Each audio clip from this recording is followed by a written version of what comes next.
how do I properly manage my energy and manage my time?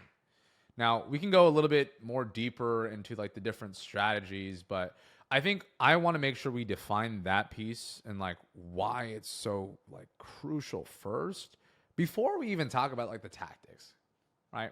Because I can talk about like how to, properly create your schedule, what tasks should you focus on, but I think we need to understand the philosophy and most importantly, the higher level context of what is real energy management look like.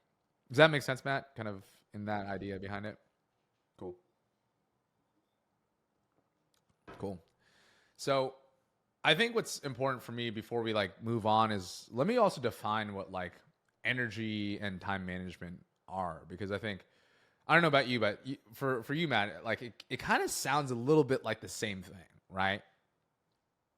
Right? Like what is time? What is energy management? It's all in the same wheelhouse, but there's a fine distinction behind it, right? So let's first define like time management. What time management is specifically in the sales world, in the sales space, is like what are the actual tasks and actual things that you have to get done in a day? And what is the order that I want to be doing these things, right? So, for example, let's imagine for a second you're a setter in an SDR or a setter on a sales team. At the end of the day, there's a couple things you got to do. You got to do your morning routine. You got to get in the huddle. You got to do your outbound calls. You might also have a section for your DMs. You might have some hot lists and follow-ups and all these booked appointments and all these different things that can come across, right? Time management, I think about it, it's like, the actual physical plane of your calendar. Here's a task. Where in sequence, where in order, where in priority am I actually putting this in my calendar, right? Because what we're really manipulating and what we're leveraging here is the physical plane of your calendar and also the time aspect. So the time plane of things. Now, here's the thing. I think time management is a great foundation for where to start off, but that's only really level one, right?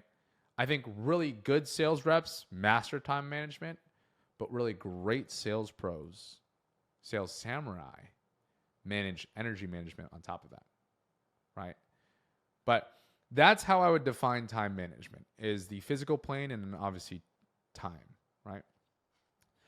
Energy management is a layer deeper than that because what energy management often requires is a lot of self-awareness of your own internal circadian rhythm, your own energy between a day to day, and sometimes even the energy of others, right?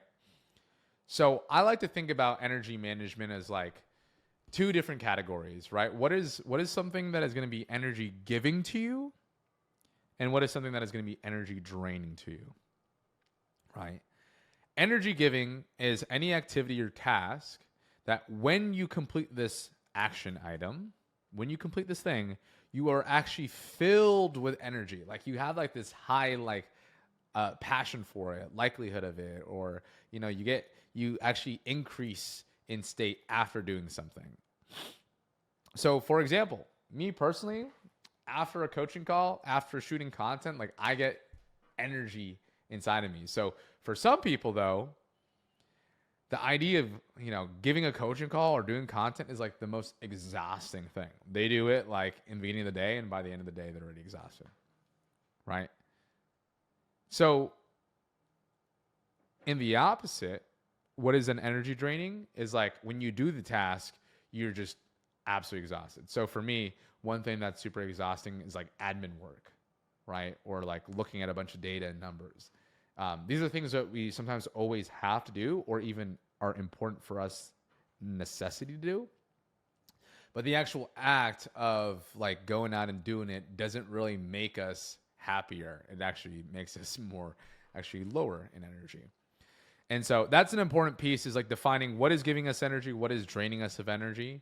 And most importantly, at the end of the day, why I say all this is when you can allocate and schedule your calendar accordingly with knowing what gives you energy and, prioritizing a lot of these things first or batching a certain day with energy giving stuff, we can then identify, okay, our most highly productive hours is when we're actually doing our sales calls or our coaching calls or our content.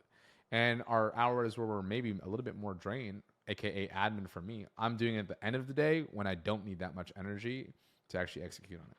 So that's the difference. It's really important to understand the two because it gives you a much more deeper nuance on how to dictate and design your schedule as a sales professional.